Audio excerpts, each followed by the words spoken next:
నిరుపేద వధువు వివాహానికి కాంగ్రెస్ పార్టీ నాయకులు అండగా నిలిచారు. వెల్దుర్తి మండలం ఆరెగూడెం గ్రామానికి చెందిన నిరుపేద కుటుంబం ఊరేడి మధు దుర్గమ్మ కుమార్తె ప్రవళిక వివాహానికి కాంగ్రెస్ పార్టీ సీనియర్ నాయకులు నరేందర్ రెడ్డి పుస్తెమటలు అందజేసి ఆశీర్వదించారు.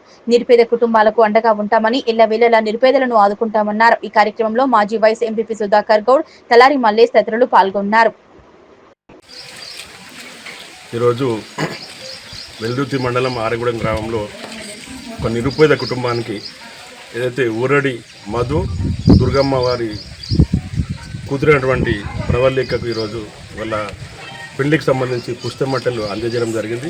ఈ కార్యక్రమానికి మా గౌరవ ఎక్స్ఎంపీపీ మిత్రుడు సుధాకర్ గౌడ్ గారు, అలాగే మల్లేష్ గారు, తలార్ మల్లేష్ గారు, అలాగే ఆరెగూడెం కాంగ్రెస్ కార్యకర్తలు, ఉప సర్పంచ్ మాజీ ఉప సర్పంచ్ బాలమల్లయ్య గారు, అలాగే జీతగారు కృష్ణగౌడ్ గారు వచ్చేసి అందరికీ నా హృదయపూర్వక నమస్కారాలు తెలియజేస్తూ, మాతో పాటు కాంగ్రెస్ పక్షాన మా కార్యకర్తలతో పాటు ఇక్కడ వచ్చిన అందరం కూడా మనకు 13వ తారీఖు జరిగే వివాహానికి ముందుగా శుభాకాంక్షలు తెలుపుతూ, మాతో పాటు భగవంతుని ఆశీస్సులు కూడా ఉండి వాళ్ళ కుటుంబం వాళ్ళ ఏదైతే వాళ్ళ వైవాహిక జీవితం సంతోషంగా జరగాలని కోరుకుంటాను.